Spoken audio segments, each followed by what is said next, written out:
سقراط کی درسگاہ دوسرے فلاسفرز کے مدارس سے مختلف تھی۔ سقراط مکالمے کو اہمیت دیتا تھا، چنانچہ اس کی درسگاہ میں مختلف خیالات کے حامل لوگوں کو اکٹھا ٹھہرایا جاتا تھا۔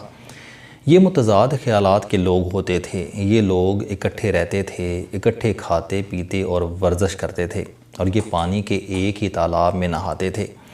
یہ اس دوران مکالمہ اور گفتگو بھی جاری رکھتے تھے۔ یہ اپنے اپنے موقف کی سچائی کے لیے دلائل بھی دیتے تھے، جواز بھی تراشتے تھے اور منطق بھی گھڑتے تھے۔ یہ 24 گھنٹے کے دانشور ہوتے تھے۔ یہ رات سوتے ہوئے اچانک اٹھ بیٹھتے تھے اور اپنے مخالف کو جگا کر کہتے تھے کہ مجھے تمہارے سوال کا جواب مل گیا، میری بات سنو، اور وہ اس کے بعد اپنی دلیل دینا شروع کر دیتے تھے۔ یہ لوگ اس وقت تک دلائل اور منطق تراشتے رہتے تھے جب تک دوسرا فریق ہار نہیں مان لیتا تھا، لیکن یہ لڑائی صرف زبانی اور منطقی ہوتی تھی۔ کوئی دانشور، کوئی عالم دست و گریبان نہیں ہوتا تھا۔ سقراط کی اس درسگاہ کا صرف ایک ہی اصول تھا، اور وہ اصول تھا برداشت۔ یہ لوگ ایک دوسرے کے خیالات تحمل کے ساتھ سنتے تھے۔ یہ بڑے سے بڑے اختلاف پر بھی ایک دوسرے سے الجھتے نہیں تھے۔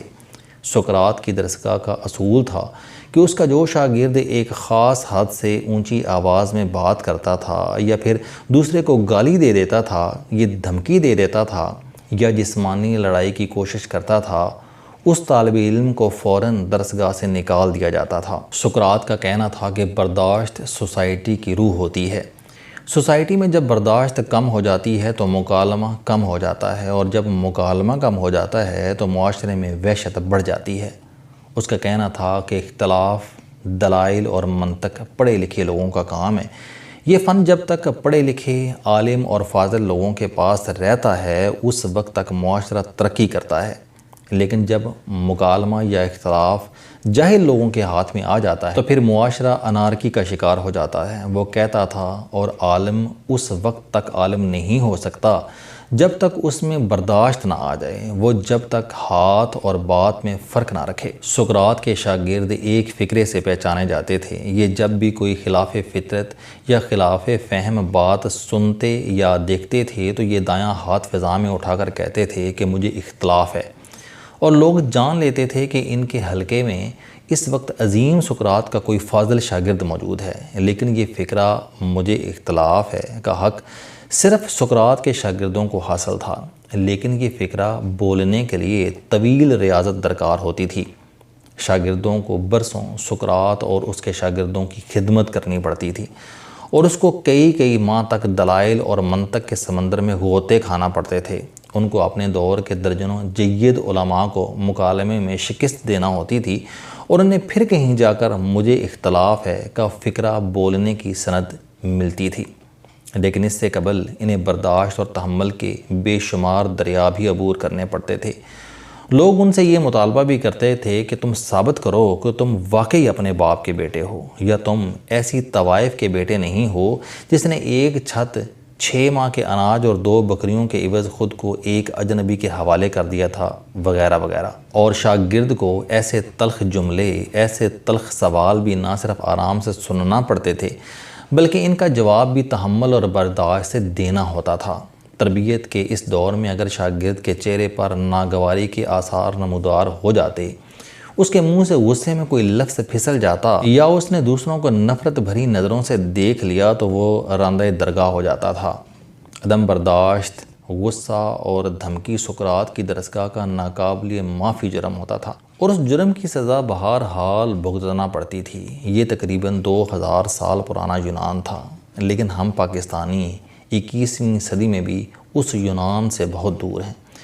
ہم عدم برداشت اور نفرت کی اس آگ میں جل رہے ہیں جس میں اختلاف محض اختلاف نہیں رہا، یہ کفر اور دشمنی تک پہنچ چکا ہے، اور ہم صرف فرقے، حلیے یا ایک آدھ فکرے سے دوسرے کو کافر یا مومن قرار دے دیتے ہیں۔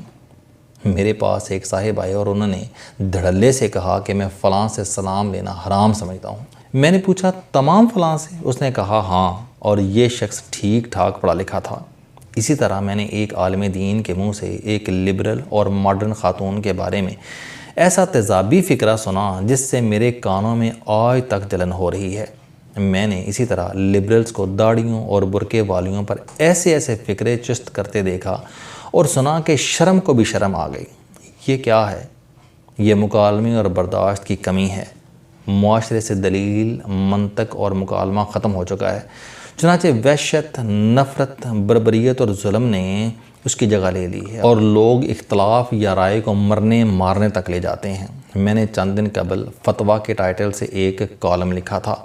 یہ کالم دینی حلقوں کو پسند نہیں آیا، مجھے اس پر کوئی اعتراض نہیں۔ یہ ایک کالم ہے، یہ میری یعنی ایک شخص کی ذاتی رائے ہے، یہ کوئی آسمانی صحیفہ یا مذہبی تحریر نہیں۔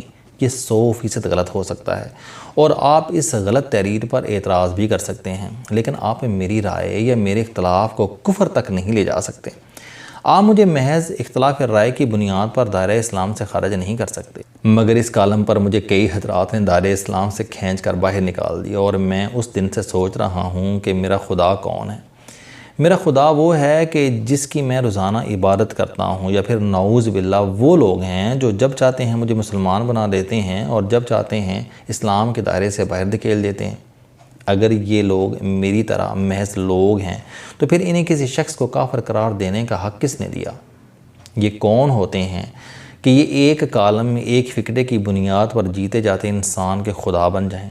میں ابھی فتویٰ کی برکتیں سمیٹ رہا تھا کہ ایک دوسرے کالم چلا گولی کا رد عمل سامنے آ گیا۔ یہ کالم تیزاب سے جلائی جانے والی مظلوم عورتوں کے بارے میں تھا، اور میں نے اس میں عرض کیا تھا کہ آپ اختلاف کو کبھی اس لیول تک نہ جانے دیں کہ جہاں کوئی دوسرا شخص آپ کے اوپر تیزاب پھینک دے۔ یہ خیالات لبرلز کے لیے قابل قبول نہیں تھے، چنانچہ انہوں نے آسمان سر پر اٹھا لیا، اور یہ اب مجھے وحشی، جاہل، درندہ اور انسانی حقوق کا گناہگار قرار دے رہے ہیں۔ یہ مجھے فیس بک اور ٹویٹر پر گالیاں دے رہے ہیں، اور میں سوچ رہا ہوں کہ کیا مجھے معاشرے کے سیٹ پیٹرنز پر سوال نہیں اٹھانے چاہیے؟ کیا مجھے تصویر کی دوسری، تیسری، چوتھی اور پانچویں سطح پر نہیں جھانکنا چاہیے؟ کیا مجھے بھی معاشرے کو شیعہ، سنی اور وہابی میں تقسیم کر دینا چاہیے، اور کسی ایک فرقے یا مسلک کے کمبل میں چھپ کر زندگی گزار دینی چاہیے؟ کیا میں بھی لبرل اور کم فہم مولوی بن جاؤں، ہر دھرمی یا جہالت کو اپنا لوں، اور کیا میں بھی منافقت کو سمجھوتے کا نام دے دوں؟ کالم صرف مکالمہ ہوتے ہیں، یہ صرف اختلاف، یہ صرف رائے ہوتے ہیں، لیکن آپ رائے، اختلاف یا مکالمے کو دشمنی یا کفر کیوں سمجھ لیتے ہیں؟ آپ منطق کا جواب منطق اور دلیل کا جواب دلیل سے کیوں نہیں دیتے؟ آپ اسے کفر یا جہالت کیوں سمجھتے ہیں؟ کیا ہم سوچ اور اختلاف کے تمام دروازے بند کر دیں؟ کیا یہ ملک لبرل جنونیوں یا مذہبی جنونیوں میں تقسیم کر دیں؟ ہم لوگ آخر کہاں جائیں؟ مجھے اس ملک کا لبرل طبقہ صرف ایک سوال کا جواب دے دے کہ امریکہ نے حافظ سعید کے سر کی قیمت $1 کروڑ طے کر دی۔ امریکہ کے اس اعلان پر پاکستان کے لبرل باشندے کیوں خاموش ہیں، اور فاخرہ کی خودکشی پر ہمارے علماء کرام کیوں چپ ہیں؟ کیا انصاف کے لیے NGOs کا سہارا لینے پر فاخرہ جیسی مظلوم لڑکیاں مظلوم نہیں رہتیں، اور حافظ سعید صاحب صرف عالم دین ہونے کی وجہ سے پاکستانی شہری نہیں رہتے؟ اگر ہاں تو کیوں؟ مجھے اس سوچ پر اعتراض ہے، مجھے اس سے اختلاف ہے۔ السلام علیکم، آپ سٹوڈنٹ ہیں، کوئی جاب کرتے ہیں، کاروبار کرتے ہیں، یا پھر آپ گھریلو زندگی گزار رہے ہیں۔ اگر آپ اپنی زندگی کو بدلنا چاہتے ہیں تو اس چینل علم دوستی پر آپ زندگی میں کامیابی کے لیے جاوید چوہری صاحب کے موٹیویشنل، سوشل، سیلف ڈسکوری سے ریلیٹڈ اور صحت سے متعلق بے شمار کالم سن سکتے ہیں۔ میرا دعویٰ ہے کہ یہ چینل آپ کی زندگی بدل دے گا۔ اس چینل کا مقصد اچھی باتیں معاشرے میں پھیلانا ہے، اور اچھی بات کو دوسروں تک پہنچانا صدقہ جاریہ ہے۔